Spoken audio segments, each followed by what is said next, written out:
Ang awit ni Solomon Kapitulo 4.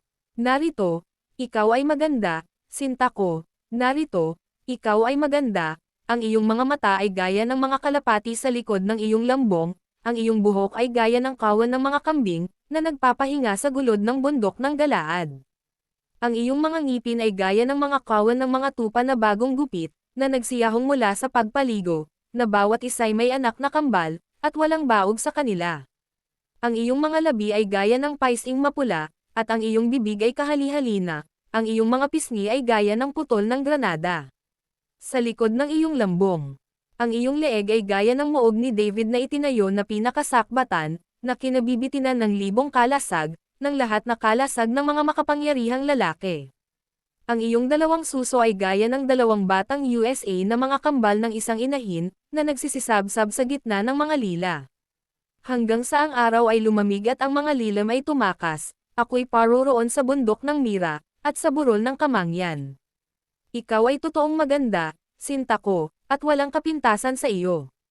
Sumama ka sa akin mula sa Libano, kasintahan ko, nakasama ko mula sa Libano, tumano ka mula sa taluktok ng Amana, mula sa taluktok ng Senir at ng Herman, mula sa mga yungib ng mga leon, mula sa mga bundok ng mga leopardo.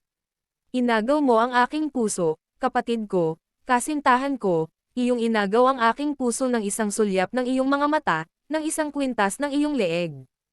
Pagkaganda ng iyong pagsinta, kapatid ko, kasintahan ko.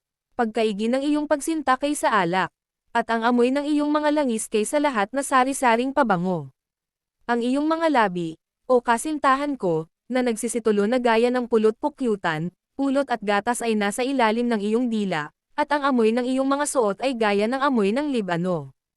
Halamanang nababakuran ang kapatid ko, ang kasintahan ko, bukal na nababakuran, balon na natatakpan. Ang iyong mga pananim ay halamanan ng mga granada, na may mahalagang mga bunga, albi na sangpo ng mga pananim na nardo. Nardo at azafran, kalamo at kanela, sangpo ng lahat na punong kahoy na kamangyan, mira at mga ela, sangpo ng lahat na pinakamainam na espesya.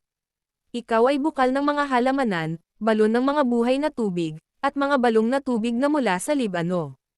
Gumising ka, o hilaga ang hangin, at parito ka, ikaw na timugan, hamihip ka sa aking halamanan, upang ang mga bango niya'y sumalimuoy. Masok ang aking sinta sa kanyang halamanan, at kumain siya ng kanyang mahalagang mga bunga.